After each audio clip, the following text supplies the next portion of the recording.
Dear student, welcomes you all in your YouTube channel SS Science Academy. Today we have to see the physical chemistry chapter chemical thermodynamics. तुम्हाला म्हणल्या पद्धतीने सगळ्यात जास्त मार्काचा जो chapter आहे तो आपण पहिल्यांदा सुरू करत आहोत. You all know that chemical thermodynamics have 6 marks without option and it has 8 marks with option. हे खूपच सोपा चॅप्टर आहे पूर्ण फिजिकल केमिस्ट्री मध्ये समजायलाही आणि रिमेंबर ठेवायलाही. त्यामुळे आणि सगळ्यात जास्त मार्काला सुद्धा आहे. आणि तुम्हाला मी सांगितलेच आहे की याला सगळ्यात जास्त मार्क आहेत सगळ्याच प्रकारच्या कॉम्पिटेटिव्ह एक्झाम मध्ये. त्यामुळे हा चॅप्टर आपण पहिल्यांदा सुरू करत आहोत. तर केमिकल थर्मोडायनामिक्स सगळ्यात पहिल्यांदा पाहून घ्या. थर्मोडायनामिक्स म्हणजे काय? The definition of thermodynamics, we can say that we divide this word into two words, that is thermo. पाहू शकता तुम्ही दोन शब्दांनी बनलेला आहे थर्मो आणि डायनामिक्स. तर थर्मो म्हणजे काय? Thermo means heat. थर्म म्हणजे काय? तर हीट. आणि डायनामिक्स म्हणजे काय? तर स्टडी.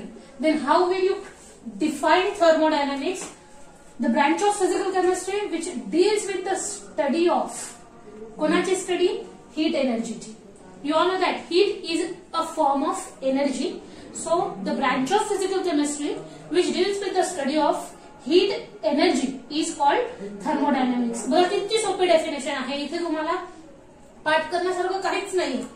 इथे या शब्दाच्या नावामध्येच याची डेफिनेशन आहे. Thermo means heat and dynamics means study. The study of heat is called thermodynamics.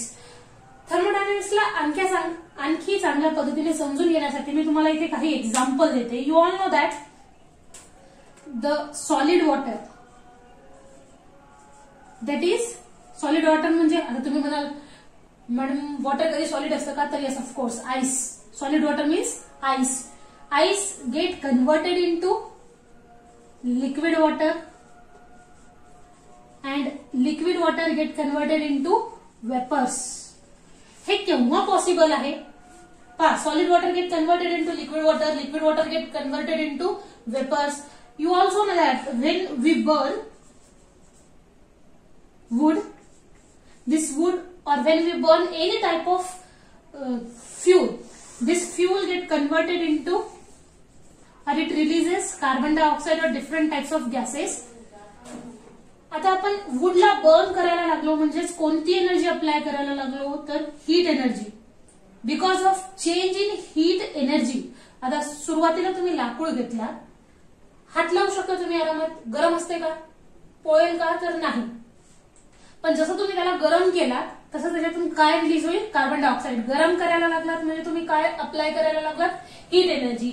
तसंच वरच्या एक्झाम्पल मध्ये सुद्धा this solid water that is ice get converted into liquid water and liquid water get converted into vapours.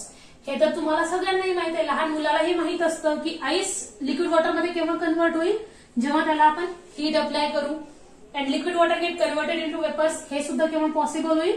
When liquid water heated. म्हणजे solid water कडून liquid वॉटरकडे जाताना किंवा liquid water कडून वेपर्स कडे जाताना आपण कोणत्या एनर्जी बद्दल बोलायला लागलो? तर हीट एनर्जी बद्दल. आणि ही हीट एनर्जी कशा पद्धतीने चेंज व्हायला लागली? या हीट एनर्जीमुळे काय काय इफेक्ट्स सबस्टन्सेस वरती व्हायला लागलेत, मॅटर वरती काय व्हायला लागलेत, या सगळ्यांची कंबाईन स्टडीज म्हणजे काय? थर्मोडायनामिक्स. आता थर्मोडायनामिक्स स्टडी करण्यासाठी तुम्हाला काही बेसिक फॅक्ट्स माहित असणं आवश्यक आहे जे थर्मोडायनामिक्सशी रिलेटेड आहे. तर ते आपण पाहूया. तर इथपर्यंत तुम्हाला क्लिअर झालंच असेल की थर्मोडायनामिक्स म्हणजे काय? Study of heat energy. You can easily say that the study of change in energy.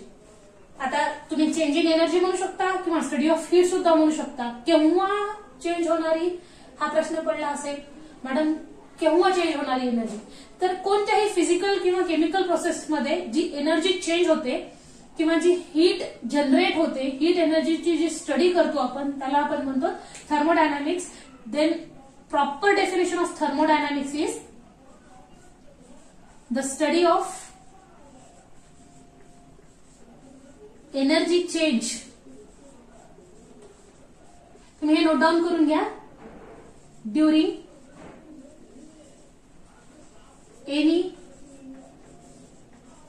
Chemical और फिजिकल प्रोसेस, कोणत्याही केमिकल किंवा फिजिकल प्रोसेसच्या वेळेस जी एनर्जी चेंज व्हायला लागली, energy change during any chemical और physical process is called thermodynamics. Simple आणि सगळ्यात सुटसुटीत डेफिनेशन जर तुम्हाला नेहमीसाठी लक्षात ठेवायची असेल, जी एकदम करेक्ट आहे, ती म्हणजे काय, study of heat is called thermodynamics.